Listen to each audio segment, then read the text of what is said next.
Hey everyone, this is Cameron from Renegade Animation on renegadepopculture.com. If you like what we do, please give us a like, a follow, and a rating on Apple Podcast or wherever you listen to us. We are everywhere. That way we can keep doing what we love, and that's talk about animation. And now, on with this show. What's going on, guys? Welcome to another episode of Renegade Animation on the Renegade Pop Culture Podcast Network. My name is Mike. I'll be your host for this evening. Joining me, as always, is the animation guru himself, Cameron. Howdy, howdy. Today's episode is going to be an interesting one. We have reviews for the new Netflix musical, Scrooge, A Christmas Carol, plus Disney's Strange World, and finally, Guillermo del Toro's Pinocchio. Before we get started, any overall thoughts on this selection? I'll say this is going to be a more positive episode. We don't have any real films that are underwhelming and such. It's going to be interesting to talk about all three of them. We will begin with Scrooge, A Christmas Carol, which I only found out just recently that the screenplay was written by Leslie Percusi, who is probably best known for the 1970 Scrooge musical, which he wrote the story and the songs. Just to chime in, Leslie Percusi died last year on October 2021, so his credit in the movie is more or less like a royalty thing, because the movie uses 4 or so musical numbers from the original stage play and the 1970 adaptation. Most of the movie was written by the directors, just so we are clear. This one is directed by Stephen Donnelly, who also co-wrote the story. Yeah, when this was announced and you found out that it has connections with the 1970s version with Albert Finney, I was going to be a little more critical, because the 1970s Scrooge is like my Christmas Carol. It's my favorite Christmas movie to watch every year, alongside Nightmare Before Christmas and obviously Die Hard. I have a few mixed thoughts about it, but let's talk about what this one does differently. For one, it doesn't have all the songs that were from the musical version of Scrooge. It has about 4 of them. It has Happiness, I Like Life, Thank You Very Much, and the Tiny Tim song. What did you think about the new additional tunes that are sung mostly by the man who plays Scrooge himself in this movie, Luke Evans? Well, I'll say this much. The cast is great. If you're going to make new songs for a new generation, then it helps to cast actors who have the chops to do it. And we'll get deeper into the story a little bit later, but there's one song in particular, a ballad sung by Luke Evans and Jessie Buckley, who plays Isabel. I think that's probably the musical highlight, not counting the original songs. I thought that was a pretty good one, but I think a lot of the new tunes are fairly forgettable. Not to say that they're bad. They have their own charm and whimsy to them, but that first one with the I Love Christmas was a little generic sounding. And the appeal of Scrooge is that it's a more of a gothic drama Christmas movie, not a super vibrant, whimsical experience. Scrooge has its whimsy, and so do the other adaptations, like the 2 Disney-owned ones, with the one with Scrooge McDuck and the other one with the Muppets. I just don't find myself feeling attached to them. And then when they sang songs like Happiness and I Like Life, listen, this is not the film's fault. This is me being extremely critical because, like I said, Scrooge is my favorite Christmas movie. I didn't fully like these iterations of the tunes that came back, but they were fine. I feel like we're going to talk about 2 films today where the musical numbers are kind of a mixed bag, but we'll get there when we get there with Pinocchio. Not to say I didn't like the singing. I thought everyone did a good job. Luke Evans has a solid singing voice. And Trevor Dion Nicholas as the Ghost of Christmas Present is a lot of fun. When you got a guy who's played Genie on the Aladdin Broadway show, he's going to elevate whatever material you give him and such. Oh, for sure. The production of this film was done by Timeless Films, which did the Monster Family films, and they aren't the best. And it's like, I'm not fully a fan of the visual look of this film. I think some places are a little too vibrant looking for what this film is supposed to be, but I like the cartoonized designs of the characters. Maybe except for the Ghost of Christmas Future, but I like the designs for the humans and the ghosts. I think the ghosts honestly take all of the praise that I can give it for the visuals alone. When they meet Jacob Marley, I love that blue fire design. I love the flaming spectacles on his glasses, the long curly mustache. His introduction is very cool. They keep it to a fairly creepy, slow burn of like the arrival of Jacob Marley. In this one, they really take their time with that introduction. Other times, he shows up, he says his lines, and then he kind of bolts. But this time, they really suck you into, honestly, all of, for better, for worse, they do a good job of giving each ghost plenty of attention. Yeah, and Jonathan Pryce voices Jacob Marley. And this is funny. We're going to have two different Game of Thrones actors in the discussion period of this and Pinocchio. Because Jonathan Pryce was the head of the religious cult that was in Game of Thrones.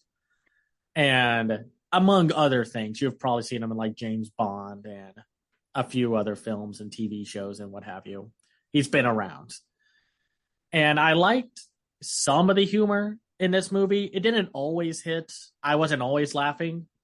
I did get a cute little chuckle out of Jacob Marley going like, and the third spirit will arrive at, 3. It's like, what do you expect? I think Olivia Colman as the Ghost of Christmas Past, she's a great actress. I think she's overacting a little in this one.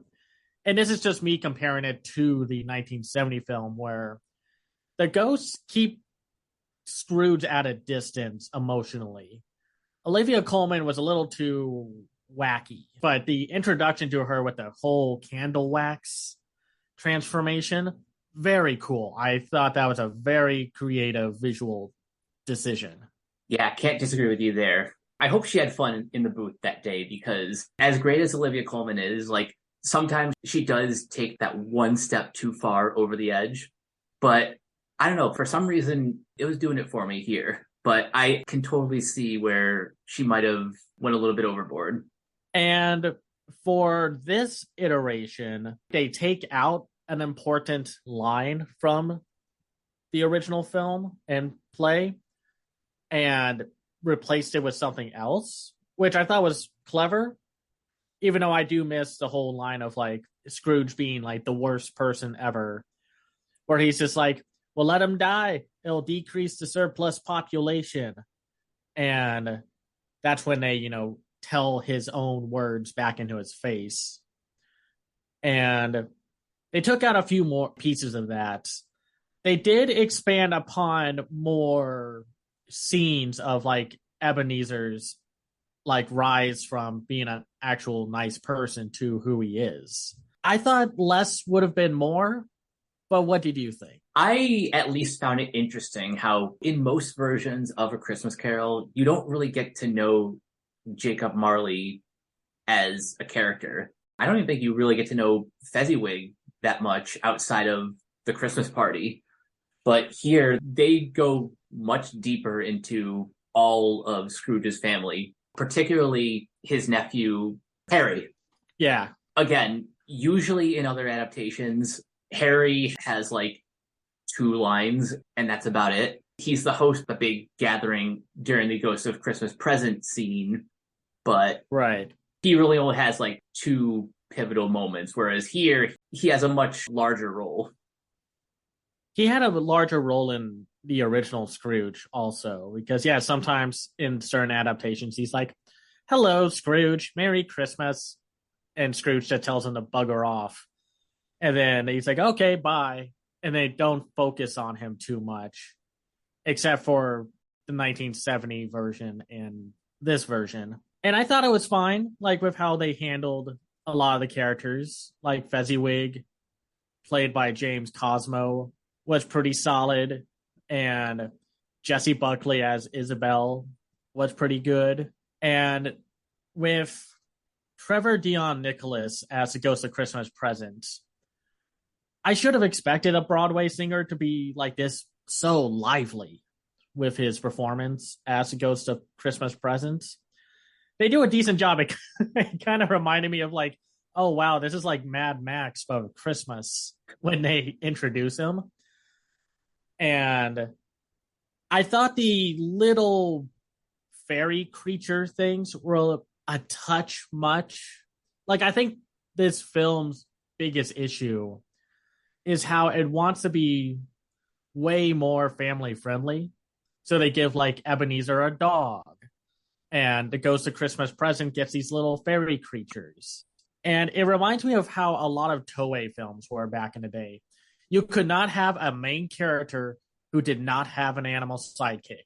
He had to have one, or two, or three. I thought they were fine. I just don't think they were needed, except for the dog. Prudence is innocent. Yeah, no, Prudence is fine. And I like the design for the Ghost of Christmas Present. He might be my least favorite of the three. I was trying to understand what he was exactly, because with the Ghost of Christmas Past, she's a candle. Present, he's like a statue, I think, with like magical runes on him. I guess. I don't quite get who he was, but they did go through the sequences of like going to Bob Cratchit's place, and they do the line where he's just like, I don't know if I should stuff the goose with the stuffing or the stuffing with the goose. And like I said, I'm having to like push away my love for the 1970s film version to be fair to this one. And I'm sorry if that's not sounding that way. It's just like, again, I love that movie. The Tiny Tim, like the Beautiful Day song, is cute. It's hard to mess up a little kid singing a song. That's like the magic bullet when it comes to, emotionally manipulating the audience. It works every time. Well, it works on Scrooge, where he's just like, what's going to happen to him? I also found this funny. The Ghost of Christmas Past's line references, or it was either just kind of intentionally a reference to the Lion King moral of, the past can hurt. You can run from it, or you can learn from it. I was wondering if that was intentional or not. Because I don't remember that line being in the original, but it gets the point across. He can't change what happened in the past, but he can change what happens now, or else you see what happens with him in the future. It was interesting to see how they set up the future segment of this movie. It was almost like how the Jim Carrey version did it, where the Ghost of Christmas Present grows tall and menacing, and like his hands turns like long and limber, and the little fairy things turn into little demon monsters.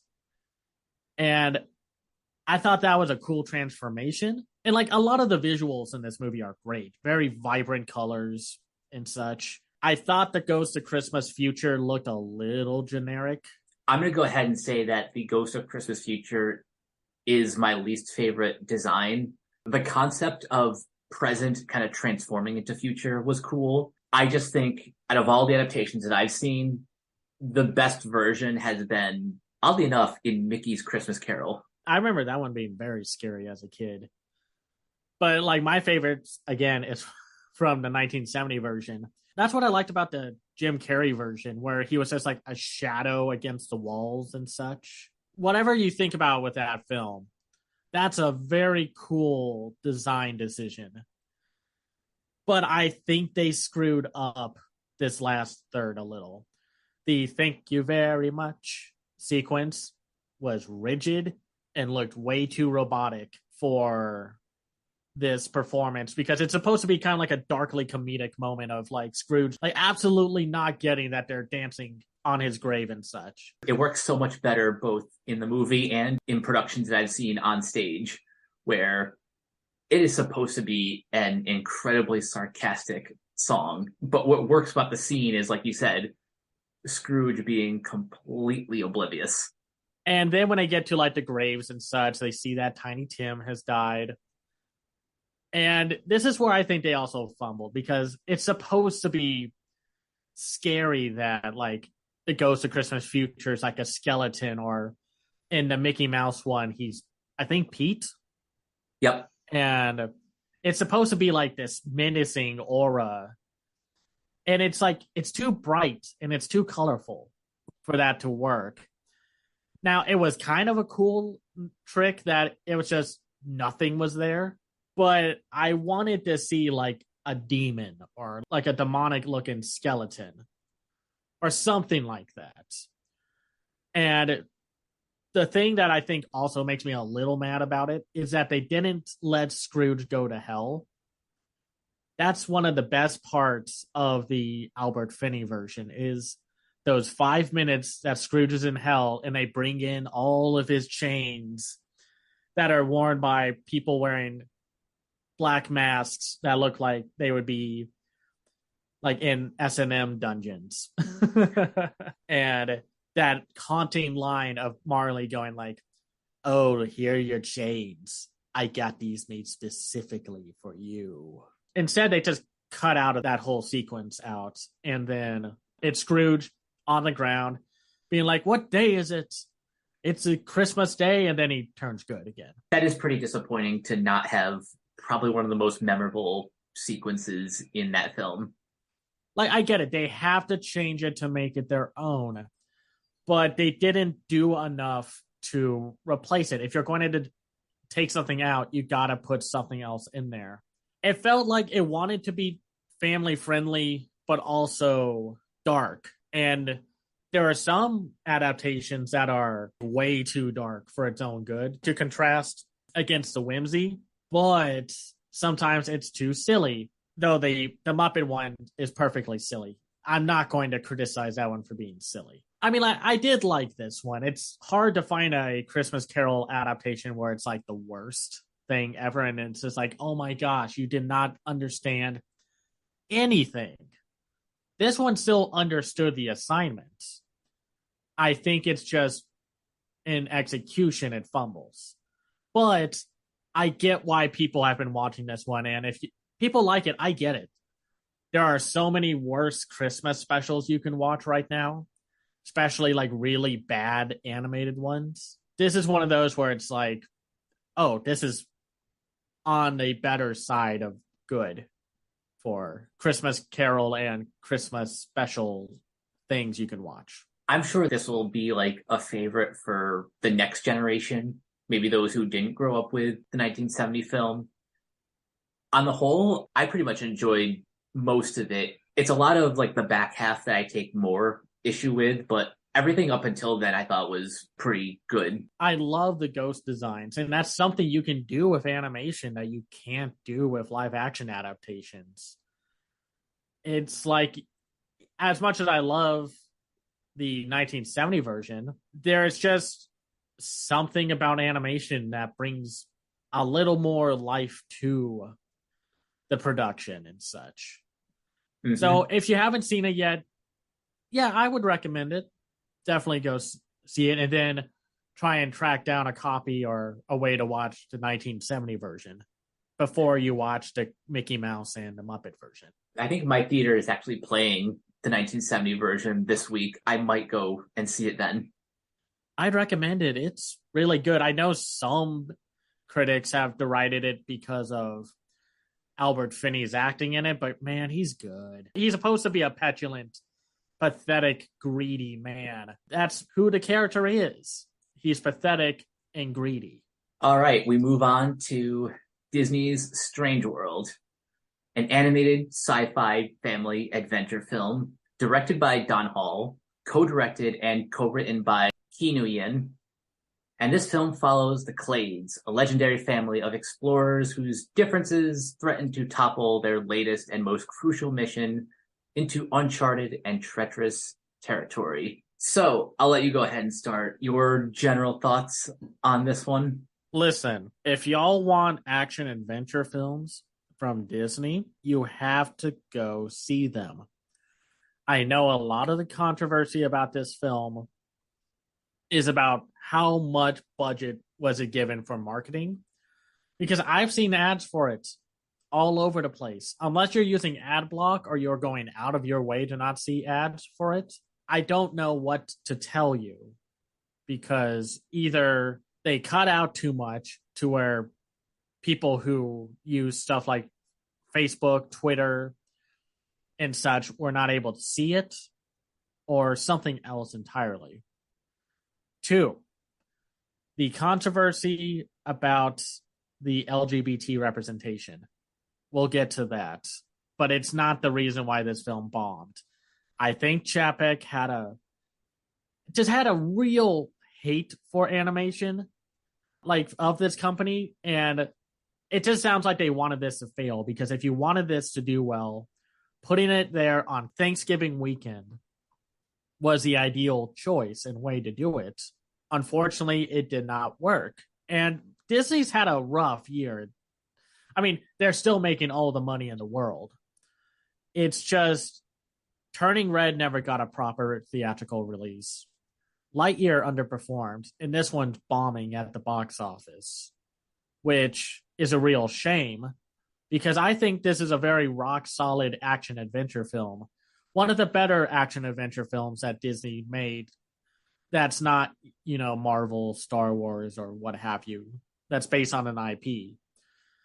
I really hope they do not get turned away from doing action-adventure films. But I also want audiences to stop pigeonholing what kind of animated films Disney's allowed to make. I agree with that last point 1,000%. It, generally speaking, it really bugs me when people say, like, oh, Pixar is only supposed to do this, or Disney's only supposed to do this, when that's not how animation works. Like, you're only limited by your imagination and the resources, but that's a topic for another day. As far as this movie goes, this is a lot of fun. I had a great time seeing this one in the theater and getting to explore this very strange environment. We'll get into spoilers in a second, but this has all the makings of everything you want to see in, like, a very classic 1950s pulp sci-fi adventure. Like, you got your crew, you got all of the weird creatures and, obstacles to face. There is one plot point, though, that the second time I saw it, I thought was just completely wasted. And again, we'll get into that when we talk about spoilers. But on the whole, I really like the main through line. For me, there is definitely, this is another film where it's Disney talking about the disconnect between generations, between this time a grandfather, the father, and the son. There's definitely a lot of emotional baggage connected to the drama of those three, which I think is the most compelling part of the film. I think where a little bit of the film struggles is the inclusion of the side characters and other individuals. I think the side characters are very forgettable, though. In the tradition of Disney's action adventure films, there is an on-screen death. Oh, yeah. Like Atlantis, body count in the thousands because of Atlantis itself. And Treasure Planet, all the crewmates falling into the lava or the black hole or whatever from that movie. I liked Gabrielle Union as Meridian Clade, the wife to Searcher Clade. I thought she was a lot of fun, but I don't think she's the most interesting character. Same with Callisto Maul, who's voiced by Lucy Liu. Great performances all around. The performances aren't the problem. I just don't think they get enough to them as characters that Searcher, Ethan, and Yeager have. And the fact that you didn't even name anyone else is kind of part of the problem. I mean, I love that one guy who's just like, Searcher, I'm a huge fan of your dad. By the way, that's Karan Soni, who is probably best known for playing Dopinder in the Deadpool movies. Oh, nice, nice. And yeah, could you forge his signature on this book? And I like the solar punk or steampunk aspects. I mean, I don't know what kind of technological punk this is supposed to be, but I like the look of the ship and I love the look of the inner world. Like, I love that we have a hollowed earth world.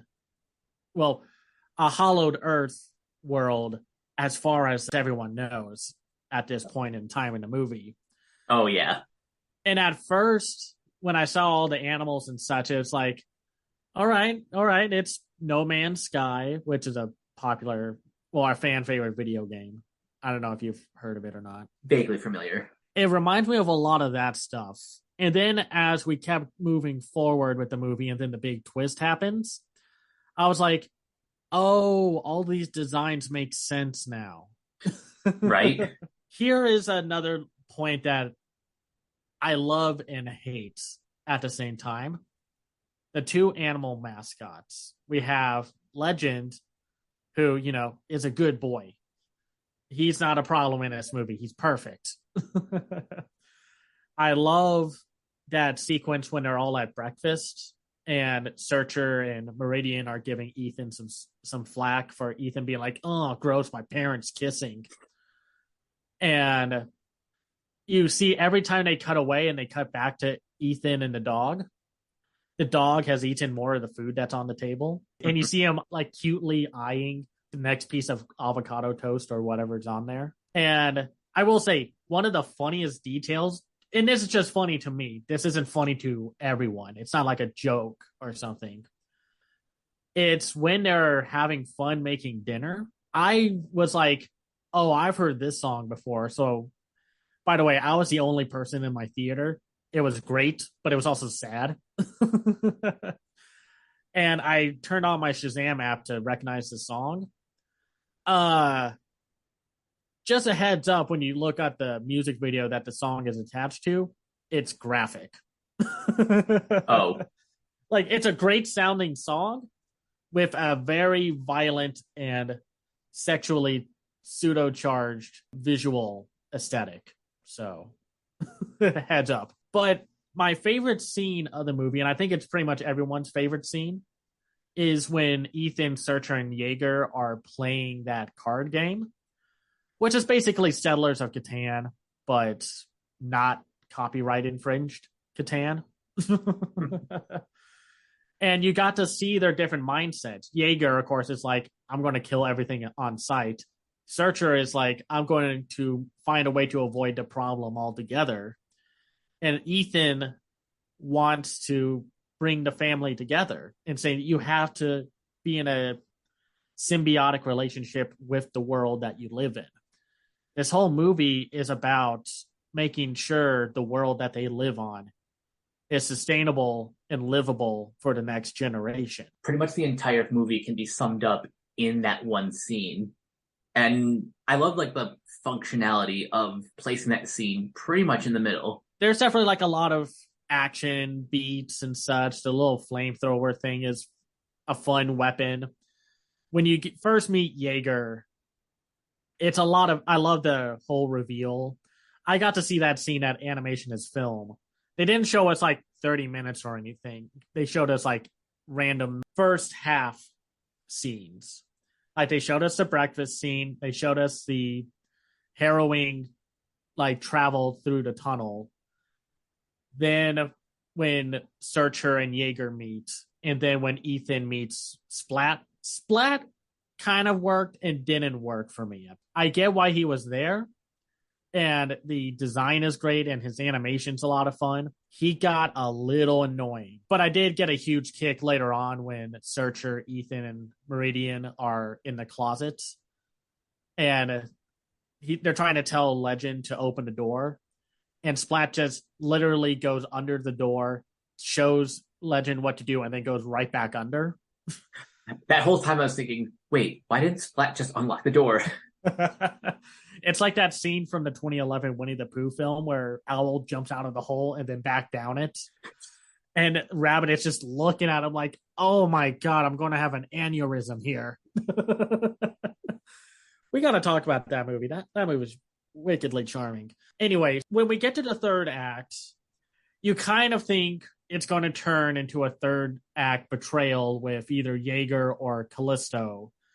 And they kind of do, because they find out where the source of these plants that they've been using that are now losing the power are coming from, and where all the creatures that you've seen in this world are trying to attack. And when they find out exactly what happens, Callisto is the only one to be like, no, we got to destroy these creatures. We got to kill them, because she was on the side of Jaeger before Jaeger changed his mind and such. Now, I don't know if this is intentional, but notice how that plant thing is called Pando. And considering when this movie came out, I'm wondering if this was written at the start of the pandemic. It might just be total coincidence, but it was on the back of my mind when I was watching the film and we got to the big reveal. Well, first off, I thought the reveal was really cool. If you're a fan of Xenoblade Chronicles, where the whole world of the game takes place on the back of a Titan, then you'll kind of know what I'm talking about. But it also reminded me of Terry Pratchett's Discworld, where everything's on the back of a turtle, if I remember correctly. I thought that was cool. And that it was maybe a bit too literal of we got to save the heart of the planet that we live on. But it was fine. It had a very satisfying ending and reveal. The characters all got to help out and what have you and such. And then the hope of well, did we do enough? And then the big creatures coming by to fix everything. That was cool. I liked that. And the ending itself was pretty okay. I love the payoff of when Jaeger finds out that his wife, of course, for obvious reasons, when she thought he was dead, remarried. And it turns out that the person she remarried or is with right now is this huge muscular guy compared to Jaeger. Sheldon. Yeah, Sheldon. And Jaeger is already a huge guy. So to see his someone bigger than him is oh, okay. While I didn't find this to be the funniest movie from Disney, I did laugh at a few lines. When Jaeger was talking about his origins of how he found this place. And then Searcher chimes in, oh, so you got stuck down here. And Jaeger's just shut up. And it's now where were we? Oh, yes. Jabuki Young White was great as Ethan. The whole voice cast is great. I liked Ethan's arc throughout the movie. I think he was the real heart of the movie. As for the representation, listen, Disney, you gotta do better. This was better than last time, but you gotta do better. At least there was some interaction with the character. It wasn't just, oh, he may or may not be crushing on him. Oh no, he was crushing. I kind of wish that they brought him along for the journey. I thought that would have been a fun way to keep him in the story and to keep the representation on screen at all times. At least that would have made it a little bit more obvious and not as easy to edit around. Listen, I get it. Some places around the world and still in the US are homophobic as heck. And y'all are trying your damnedest to play both sides when you shouldn't be, because then you get stuck with representation that pleases no one. It's better, but it still, you could do so much better. And I'm getting tired of Disney. They're not cutting out the fact that they had to fight for the Lightyear nonsense, the representation there is aggravating. Okay, so you're not going to release the movie in really homophobic parts of the world. Well, then go all out then. Push the representation. Go the distance. Exactly.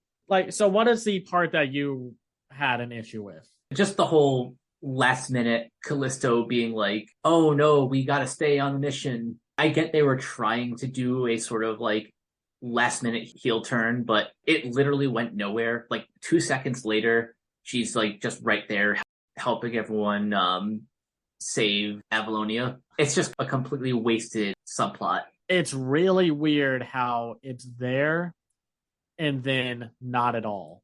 It's like, oh, I guess I'm not a bad guy anymore. And it's like, well, what was the point of you turning bad just so you could not? Ugh, so aggravating. But in general, I'm sad that this movie is bombing. I don't care if you don't like the movie. That's fine. You cannot like the movie. I'm more annoyed with the fact that it's like people say they want original films, they want action adventure films that, again, Disney can do better with that genre also. But then nobody shows up. They're going to use the representation and the action adventure part of the film as an excuse to not do it anymore. And I don't want that to be the case.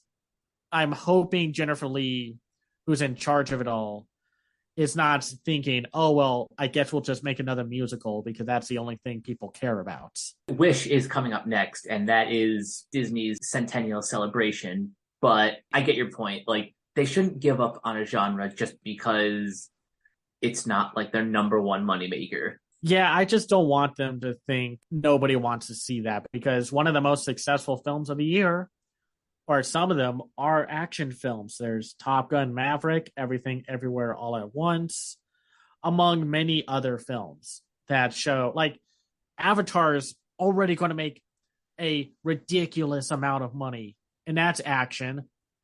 I mean, it's based off of an IP that was like the number one movie financially in the world for 10 years. So it's like, you know what I mean?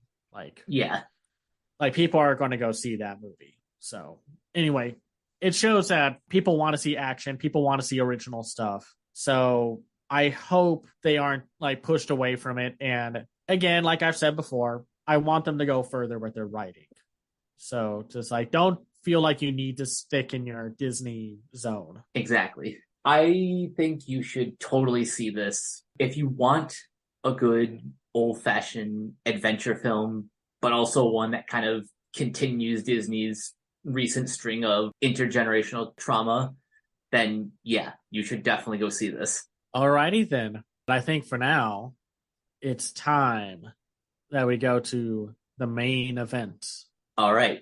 We are finally going to talk about Guillermo del Toro's Pinocchio, a movie that he's wanted to work on for, I want to say, like, close to 15 years. He co-directed this with Mark Gustafson and co-wrote the screenplay with Patrick McHale, better known for creating Over the Garden Wall. So this one takes place during the rise of fascism in Mussolini's Italy, and we meet our magical wooden boy, brought to life by the Blue Fairy, who struggles to live up to his father's expectations. I think this might be the best version of the story since Disney's animated version.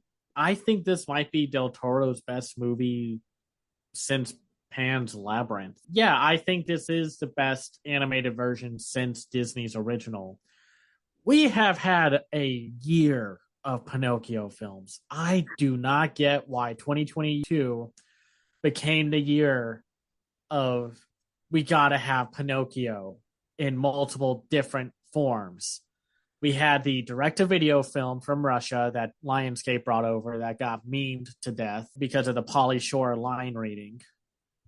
And by the way, y'all might think, oh, wow, the movie must be amusing and entertaining in a bad way because of that voice acting, and it's not. I watched the movie recently. It's like free to watch on a lot of those free streaming services. It's boring. It's awful. Like, I don't know why you would want to watch it outside of hearing that one infamous line that you hear in the trailer. Just watch the trailer. You'll get a bigger laugh out of it than watching the actual movie and such. And then with the Disney Plus Pinocchio remake, what is wrong or up with Robert Zemeckis? he hasn't made a good movie in ages, or what feels like ages. It's like they lost the entire heart of what made the original great. Outside of Keegan Michael Key's performance as the Fox character, I really did not like anything from that movie. Yeah, fortunately, I never saw the other 2022 adaptations, which really saddens me because Zemeckis at one point was one of my favorite directors. But yeah, I can't think of the last great movie he's had. I know I really liked Allied, but I'm kind of in the minority on that. I think his last good movie was Flight with Denzel Washington. And that was And still 10 years ago. yeah, no, I know a few people who like Allied, but his other films like Welcome to Marwin and such just were not good. It was like it made the wait for Del Toro's version. Oh my gosh, it cannot come soon enough. Because yeah, this is just a great movie. Just maybe tied with Inuo as the best animated movie of 2022. What's funny is that like you mentioned how it takes place in 1930s fascist Italy, and you see that like they do a few things. Like for one, the cat and the fox character are pretty much wrapped up into Spazzatura, the monkey that's voiced by Kate Blanchett. She saw Alan Tudyk and was like, "I'm coming for your throne, buddy." And then with Count Volpe, who is like a combination of the fox and the Carney master. The first one, not the one who takes him to the island and then all the boys turn into donkeys and such. But technically, not much has actually changed from the core of the story in that regards, like if that makes sense. They cover all the right beats. Because Count Volpe and Spazzatura still do the same thing that the fox and the cat would have done, and the Carney leader would have, the puppet master would have done with Pinocchio. It just streamlines it all into two different people. The way that like we get Pinocchio is really sad. Like I was not ready for the just utmost darkness of how, because like at the beginning of the movie, Geppetto has a son and it's, you know, lovely and happy times and such. And then after doing some work at a church for a priest who's played by Bern Gorman, you know, one of the scientists from the Pacific Rim films, Oh, yeah. there are a couple of Del Toro regulars here, if you know where to look. Like Ron Perlman is Podesta. Tilda Swinton, and Even Kate Blanchett, the reason she signed on to this is because the previous film that she worked on for Del Toro was Nightmare Alley. She had such a good time that she's like, "Fine, you got to find a place for me. I'll do anything. I'll play a pencil." if Del Toro puts me in a movie, I'm going to tell him, "You have my card, you have my number, you come and get me if you need me." That happens with a lot of directors. They have their round table of actors that they like to choose from. My favorite is Rian Johnson and Joseph Gordon-Levitt, who have worked on like all of Johnson's films. Probably one of the funniest roles that he has is in Glass Onion. I won't spoil it, but once you hear it, it's hilarious. Basically, what happens to Geppetto's son is that a group of planes are flying by and they're dropping their bombs, not to attack, but just to lighten the load, which, like, you think about it, it's like, that's dark. It's like, oh, I'm just going to toss away like a bomb like I would throw a tin can out of a moving car. And the bomb hits the church that they were working in, kills the son, and then years pass, and the lively town that this takes place in is like turns to like really grimy and very kind of scuzzy a little. And Geppetto, in a drunken stupor, chops down the tree that he used the pine cone that his son found to plant, and then cut the tree down to make a wooden boy that just happened to have Sebastian J. Cricket, voiced by Ewan McGregor. I love Ewan in this role. I think he has charm, wit, and is very funny. I felt so bad that his constant reoccurring gag was that he kept getting crushed. Yeah, that was very sad to see, but his performance is wonderful. It kind of reminds me a little bit of, I forget the name of his character, but the role he plays in Moulin Rouge. He's very buoyant, full of energy, but also he's also very like suave and dignified. We meet the Blue Fairy, which great design. And if you needed to know that Del Toro worked on this, the Blue Fairy's wings were all made of eyes. Yep. It's like Del Toro has a great design aesthetics that's instantly recognizable. And then the Blue Fairy is voiced by Tilda Swinton. And she's like, you know what? I'll bring this boy to life if you, Mr. Cricket, are his conscience, his good, like tell him right from wrong and such. And I love the reveal of Pinocchio, like up in the attic. This is only something Del Toro could do, where he found a creepy but whimsical way to show Pinocchio getting his bearings of like how to balance himself up and walk.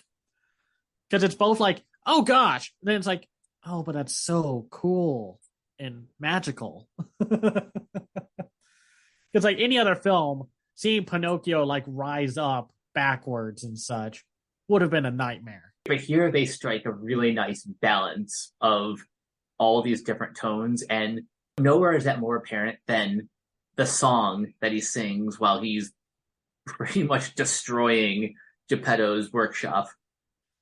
Yeah, I did not know this was a musical until I started watching the screener for this film. And I also saw it in theaters. What did you think about the music?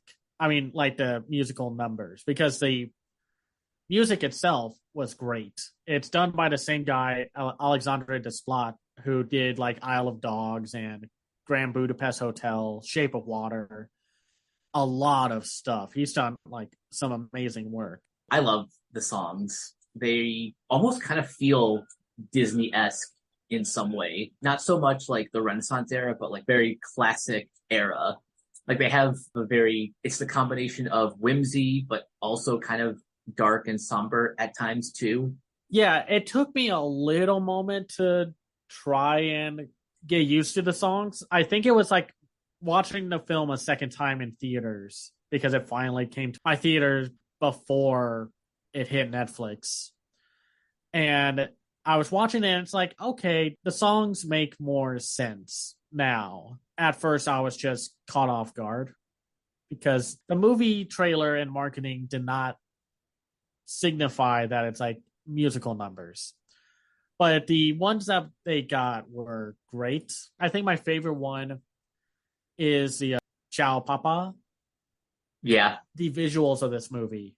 I love that everyone has kind of a wooden block look to them. Well, I mean, that's how I thought they looked like with them. Like Pinocchio doesn't look like an actual boy. He looks like a wooden puppet, especially with the head that looks like they just like tore off a piece of wood and then plopped on the body. I just love how very imperfect everything looks.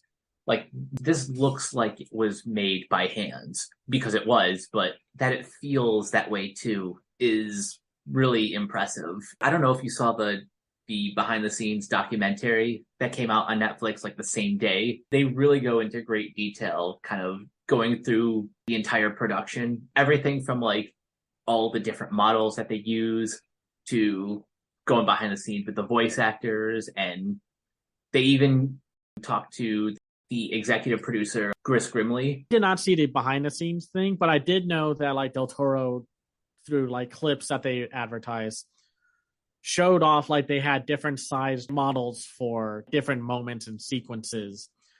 And it was interesting because the production companies for this were Double Dare Productions, Shadow Machine, and the Jim Henson Company.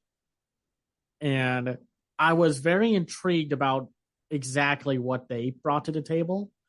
But I'm sure it was just to help make the backgrounds and the puppets and such. That makes a lot of sense because there's a couple models that are like giant size.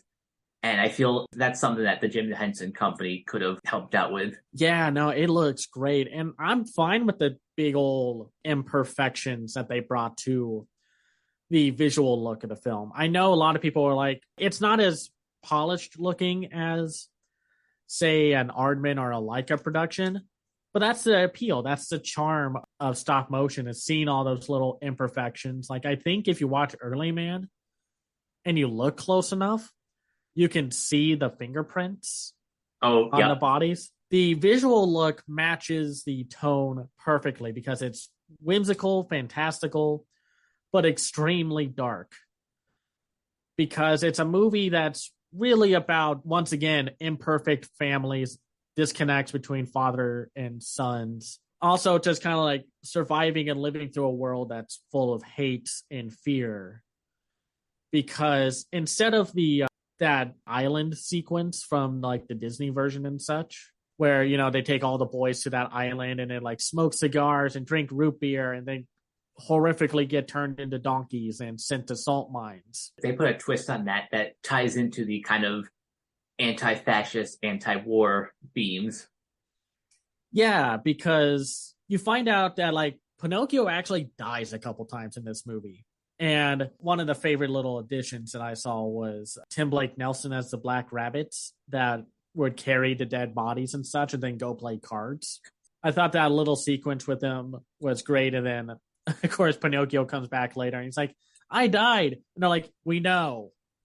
Go see the boss. And you see Death, who is like a more Sphinx Chimera Manticore like take on the Blue Fairy, and she's also voiced by Tilda Swinton, and she tells Pinocchio about the importance and cherishing life because every time he dies he stays with her a little bit longer, and that keeps happening. And of course the other theme that Sebastian J. Cricket tells him is that like you just do the best that you do, and that's all that we can do, or what the line, do your best, and that's the best that anyone can do. And that's such a good line, and I love how it emotionally hits the movie. Instead of the guy who takes the boys to the island and such, they go to a youth camp where they are trained to be fascist soldiers for Italy's army during World War II, I think, because that's really like Ron Perlman's character Podesta. It's like a mirror of Geppetto, where Podesta really does not love his son unless his son does everything that he wants, whereas Geppetto does love Pinocchio even if he's not his original son. And there's like a great contrast to them. And of course Podesta gets his comeuppance like when the camp looks like a prison, first of all, so take that as you will. And then like of course Pinocchio escapes with Spazzatura, and Christoph Waltz's character just dies graphically, Yeah. like falling onto the rocks, and you just hear a crunch and it's like, oh. But they do the sequence also where Geppetto is on the search for Pinocchio and then ends up with Sebastian Cricket, and they get eaten by what is essentially a giant, like Wikipedia says it's a dogfish. Yeah, that's what the original book called it, the Italian version, which this is what that film takes a lot from. So instead of like a giant whale, it's just called the terrible dogfish. And while not that big, dogfish can actually are pretty big freshwater fish. I've caught one before and they reek. And here's something that I was really interested in. The dogfish, I was not bothered by the more monstrous design. Where I watched the Zemeckis remake and I was like, you made the monster too literal. This doesn't work. But here, I was fine with it. The design in this one better than like a regular old whale. Throughout this movie, it was interesting because, like, before we get back to that, this is the second animated film I've seen this year where they take jabs at Mussolini in the same exact way. When I was at Animation Is Film, I watched a movie called Tatina, was like my favorite movie at the festival. And the way they portray Mussolini is this short, pathetic-looking guy that's kind of like who's that Looney Tunes character with the giant mustache? Oh, Yosemite Sam.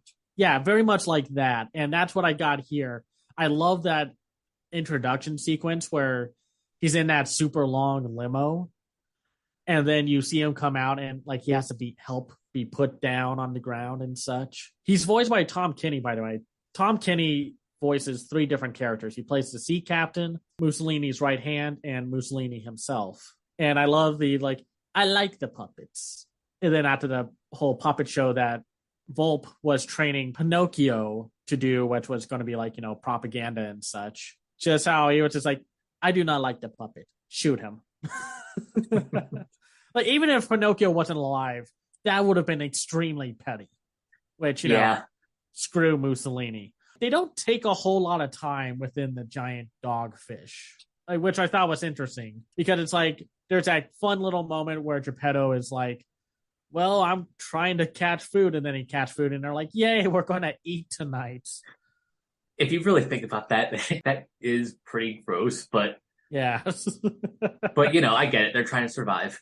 Also, where the hell did this giant dogfish eat a lighthouse? I'm not going to ask that because it's a cool visual look of the lighthouse and the boat inside the stomach. Like I said, it's not a criticism. It's just like, that's a cool design. I don't care how on Earth he ate that thing without getting stuck on land. Or unless it was like one of those like island lighthouses and such. And because he was that big of a fish, he just ate the whole island or whatever. That probably makes sense. And I love the little detail about Pinocchio's lying. I think that's what's interesting about this one. The lying is not in a whole lot of the movie. It's in very crucial moments. Like, they only use it when they absolutely need to. And I like that it's not saying, oh, lying's good. It's just for this moment, they had to get out of that giant monster fish. The stuff that happens afterwards, where like Pinocchio gets the giant dogfish to swallow the sea mine, which there was a great little joke of a seagull landing on one of them and exploding off screen, which I thought was hilarious. Oh, yeah. I love that whole sequence where Pinocchio is back and he's like, my father's dying. And Death is like, yeah, well, that sucks, but you got to stay here with me. Like, listen, you could technically nitpick how it wasn't that long of a wait before he went back into the living world, but that's not the point. The point is that Pinocchio realizes how much he loves his father and how much his father loves him, and he wants to go back out there, that he's willing to give up immortal life just to save his father. That's the thing. A lot of people like to nitpick about multiple things these days, and it's like, that's not the point. You're missing the point. This is just something that frustrates me with movie fans. They get so caught up in like the logic that they forget that movies are empathy machines. And this is probably one of the greatest examples of Del Toro emphasizing the emotion over any sort of logic. I connect with movies better on an emotional level for me. Same. So if a movie can do that, then I'm perfectly happy with it. I'm not going to care if there's like quote unquote logical flaws or whatever. I could care less about that unless it's like absolutely an issue or something, which is never really the case. But anyway, I love that last scene where they're on the beach and the blue fairy comes back and she's like, well, congrats, he's dead now, but what would your wish be? And all these characters have great little arcs about how they grow as individuals and such. Like, Sebastian is very selfish throughout a lot of things. He's thinking about himself. He wants the fame of his book. And then at the end, he's just like, man, at this point, I don't care. Because he did his best, and that's the best that we can do. Well, I taught him that, but then he told me that back. And I want to use my wish to bring him back. It's just like Del Toro, man. He knows, and Patrick McHale, they know how to weave an emotionally gripping story.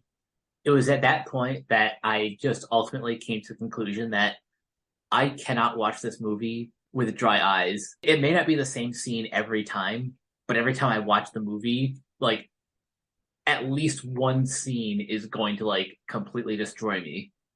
And yeah, that was one of them. The epilogue was the one that did me in. Like I was like, oh god, here come the waterworks, and it was just magical, just a totally distinct and unique animated film that we as moviegoers, as animation lovers, are lucky to get. And that's because even though Netflix is imploding on the inside a little, it's something that they were willing to give Del Toro the money and resources to make. And now it's like one of the best movies of the year. Not just the best animated movie, but just one of the best movies, period. As of this recording, this movie and The Fabelmans are tied for number one for the year. That's how much I love this movie and how much this movie, it's very emblematic of what animation can do in its purest state. A filmmaker with the amount of passion that Del Toro has for the medium, this movie can only be great. Highly recommend it to anyone who wants to watch a great movie, a great animated film, one of Del Toro's best films. And the fact that he's already like trying to talk with Phil Tippett, or at least that's the rumor going on right now, that he's in talks with Phil Tippett to craft In the Mountain of Madness. Yeah, it's something he wants to do, but nothing has been set in stone yet. And I know that's like kind of a reoccurring joke with Del Toro. It's like, I have a million ideas and they never get made. But I feel like Del Toro has earned his right to make whatever he wants. If you're going to let a lot of other directors keep making things and then they just die on the vine, but you still give them all the money in the world, then Del Toro deserves that as well. Compared to other huge, big budget passion projects, at least for Del Toro, 35 million is not that big of an ask. No, and like, just come on, just let him make his movies, make his monsters, and craft his whimsical experiences. And also, I hope Criterion or some company is collaborating with Netflix to make a Blu-ray version of this, because I would love a Blu-ray version of this. Like with that documentary, along with a bunch of special features, I would love to see this get a physical release. And I'm sure it's going to. It's Del Toro. He has his other films on the Criterion collection. I'm sure this one will be next.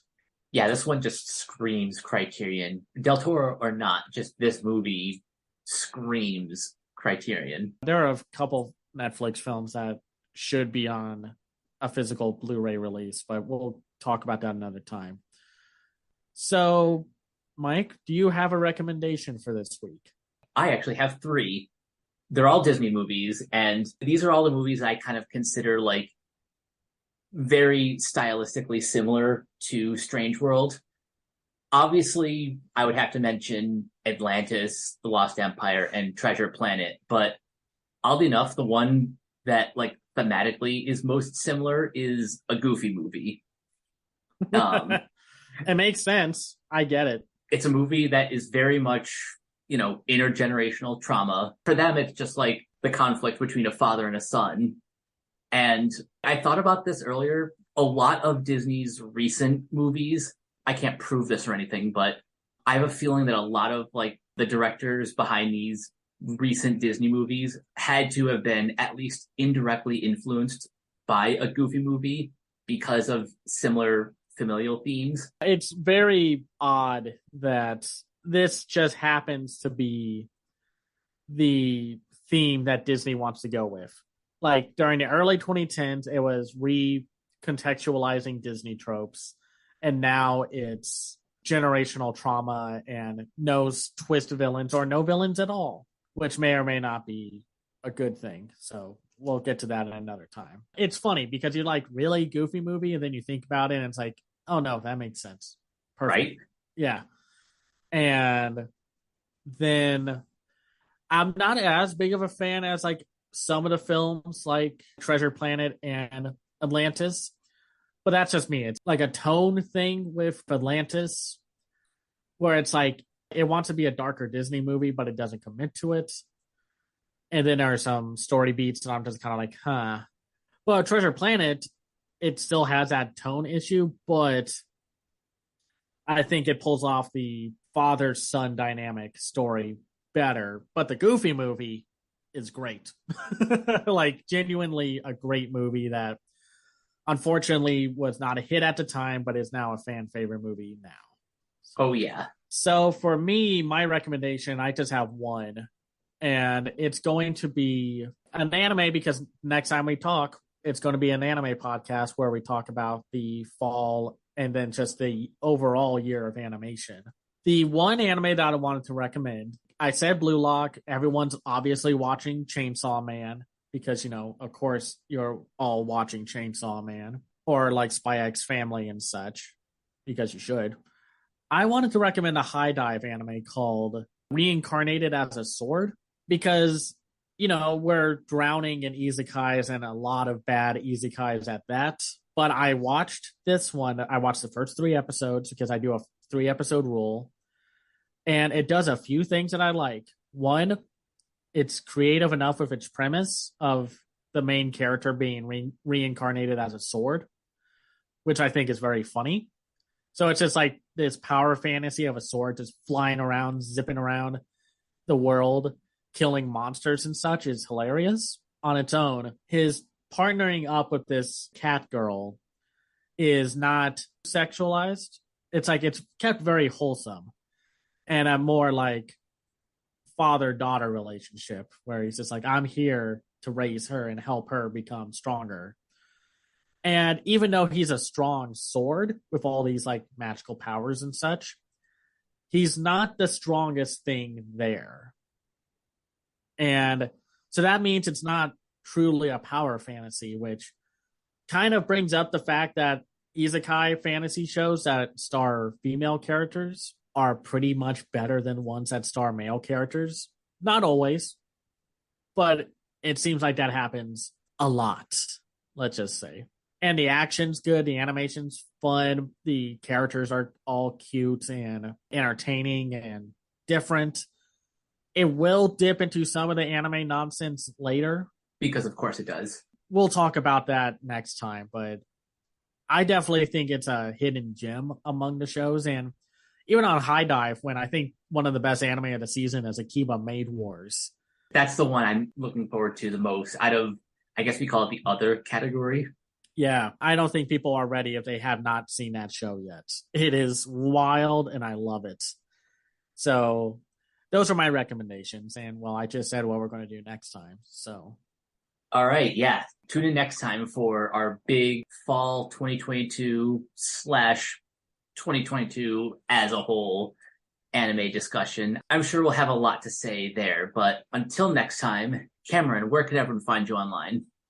You can find me on Twitter at Cam's Eye View. I have a Hive account. I don't have a Mastodon account, but on Hive, you can find me at Cam's Eye View. I have a website called camseyeview.biz where I review animated films and shows from around the world called The Other Side of Animation.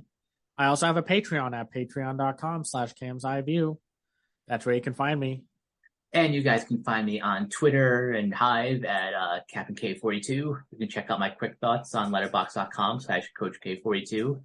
And you can follow Renegade Pop Culture on Facebook and Twitter at Ren Pop Culture. You can also find us on YouTube, on Podchaser, on the Banana Meter. Listen to all of our podcasts on Anchor, Spotify, Apple Podcasts, etc. And last but not least, everything can be found at RenegadePopCulture.com. Need an escape? So do we. That'll do it for this episode of Renegade Animation. We will catch you guys later. Peace out.